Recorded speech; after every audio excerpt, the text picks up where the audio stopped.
Saudações a todos, sejam todos bem-vindos a mais um vídeo desse canal, César Ramos da Extravox.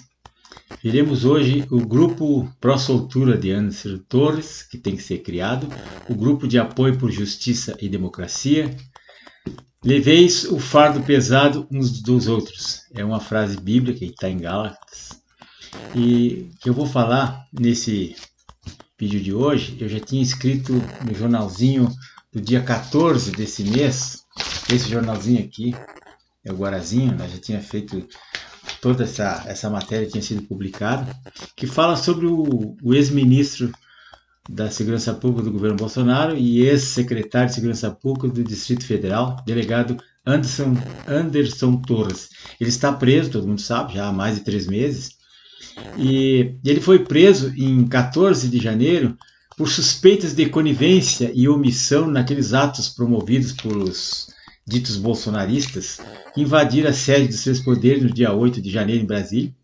E o Torres, ele era o responsável pela segurança da esplanada dos ministérios. E naquele domingo, dia 8, a Advocacia Geral da União, você sabe muito bem quem é que chefia, pediu ao STF a prisão do ex-secretário.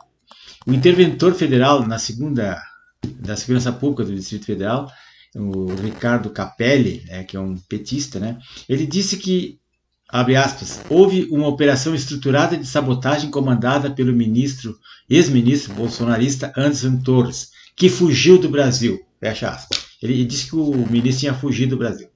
Então, na segunda-feira, dia 9, após a sua exoneração do cargo, toda aquela decretação de estado de defesa, não sei o quê, Torres publicou no Twitter dele, fora do país, diz assim, abre aspas, fui surpreendido pelas lamentáveis cenas em Brasília durante o seu segundo dia de férias. Estou certo de que esse execrável episódio será totalmente esclarecido e seus responsáveis exemplarmente punidos. Não fui omisso e não tinha a mínima parcela de culpa nos ataques de Brasília. De fato, ele estava de férias, não estava no país, e tinha gente que estava aqui dentro do palácio recebendo os vândalos lá. Bom, então, pessoal, diante dessa situação, a gente sabe que tem que ser fundado grupos de apoio. Eu não posso fundar porque o meu canal é muito pequeno, ninguém se inscreve no canal. Se fosse um canal assim com 10 mil, 20 mil pessoas, eu ia fazer um grupo de apoio ao delegado Anderson Torres. Mas como não tem relevância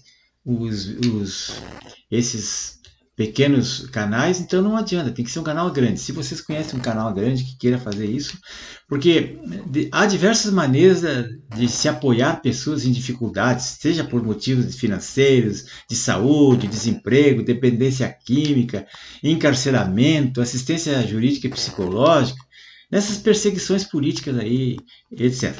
Então muito já se ouviu falar de vários grupos que existem aí, virtuais, na internet, que ajudam pessoas. Você já ouviu falar em grupos também presenciais, como Alcoólicos Anônimos, Direitos Humanos, ONGs, Cruz Vermelha, etc.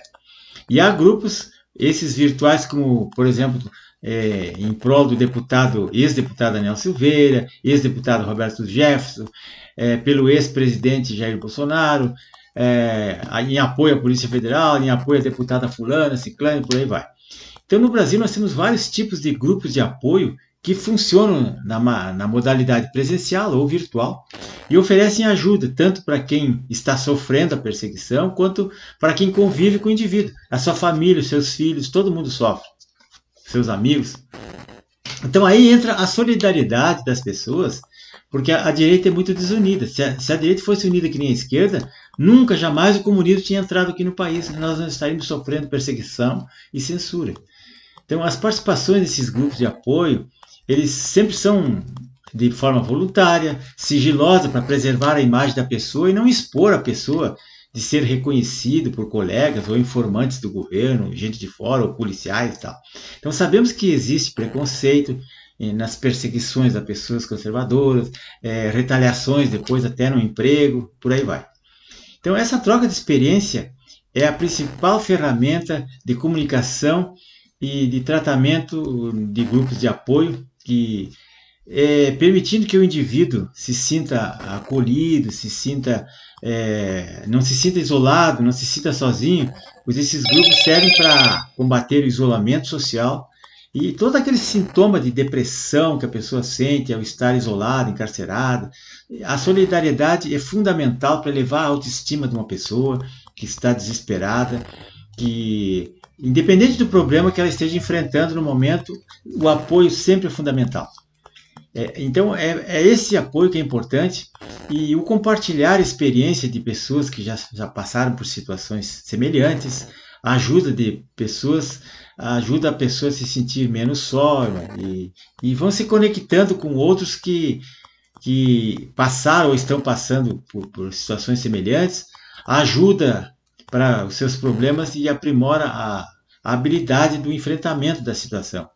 Então é uma oportunidade das pessoas se conectar, de construir amizades, relacionamentos, amizades positivas, né? E pertencer a um grupo dá um sentimento, dá uma sensação de segurança, de alívio, ao saber que nós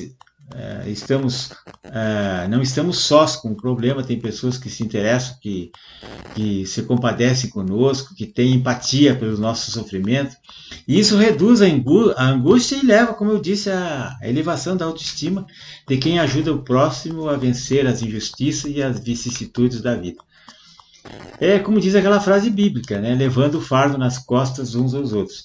Os grupos podem oferecer um suporte aos familiares e amigos da pessoa afetada, né?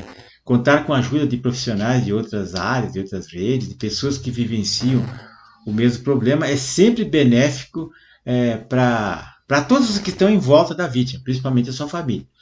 Muitos presos que estão hoje na cadeia, aí, os perseguidos políticos, eles possuem cônjuges, filhos, amigos, filhos pequenos que estão sofrendo muito com depressão, com traumas psicológicos. São coisas que vão ficar para o resto da vida. Então, por isso, os grupos de apoio são uma alternativa para todos trocarem e aprenderem aprender a lidar com essa situação inédita e semelhante. E em face da censura e da perseguição das pessoas que se solidarizam com o preso político, porque ser um bolsonarista, um conservador, um de direita, é um fascista, é um golpista, é tudo isso que a imprensa trabalha em cima disso. E em face da censura e da perseguição das pessoas, né, que o STF e os comunistas fazem, muitas pessoas têm medo de ajudar, têm medo de aparecer, têm medo de curtir, de compartilhar até nas redes sociais, não se inscreve em canal nenhum por medo, porque tem uma coisa, né, pessoal? Quanto mais medo a pessoa tem, mais fortalece a tirania dos ditadores. Então, isso é uma repetição do jornalzinho do dia 14 de abril, que está por aí nas redes, e eu recomendo a todos que leiam esse jornalzinho, mande um e-mail para mim ou adicione no WhatsApp que eu mando em PDF para vocês lerem, acompanhar, porque isso aqui é uma análise geopolítica, filosófica, que trata da democracia, da segurança nacional, da liberdade, da economia, da justiça, da segurança pública, e que está tudo hoje sob o desgoverno comuno petista, que está tocando uma ditadura feroz em cima de nós e o povo não sente. E a direita está sozinha lutando com esse monstro aí, esse monstro sino-soviético, que nós não podemos mais contar com proteção de forças armadas, não podemos contar com as oligarquias, e com a mídia não se pode contar. Até falar em mídia, tem uma frase do jornalista Alan dos Santos muito interessante, né? Com esse negócio dessas leis de censura que eles querem aprovar goela abaixo aí. O Alan diz assim, abre aspas: a perseguição de jornalistas independentes é uma ameaça à liberdade, à democracia e aos direitos humanos. E de fato é. Jornalista independente é aquele que não está vinculado a essas grandes mídias, essas grandes empresas, e tem o seu canalzinho, tem o seu blog, escreve seu jornalzinho. Esse é o jornalista independente que atua nas redes sociais, na internet. Não é aquele jornalista grande que vai lá na televisão falar, ou no rádio, ou escrever nos grandes jornais. Não, a pessoa abre o celular, já vê ali o Fiuso, o Constantino, ali falando alguma coisa que é muito interessante. Pessoal, vou indicar para vocês um livro maravilhoso. A finalidade desses vídeos meus é indicar literatura e livros e filmes. Então, pessoal, esse livro aqui, ó, A Verdade... Perdão, não é esse aqui, mas esse aqui, Contra Toda Esperança. É de um escritor cubano, Armando Valladares, que teve 22 anos preso, e ele ensina como é que se pode suportar, como é que as pessoas, que as famílias podem ajudar, montando grupos e dando assistência aos presos, não deixar a pessoa abandonada, senão ele acaba se suicidando, ou entrando em greve de fome, ou morrendo na prisão. Mas ele tem que ter um objetivo fora dali, tem que saber que tem pessoas lá fora que estão esperando por ele. Aí ele fica. E tem uma dica de um filme que eu deixei também, O Pianista. Estava de graça no YouTube, não está mais, está no Netflix. É um clássico da Segunda Guerra Mundial, fatos reais que aconteceram. Um filme belíssimo, é um filme muito bem. Eu acho que um dos melhores filmes que fizeram lá sobre o Holocausto e sobre os judeus e sobre a ditadura do Hitler. Então, pessoal, por favor, sigam nas redes sociais quem puder. E amanhã a gente volta com uma novidade muito importante para vocês. Até amanhã.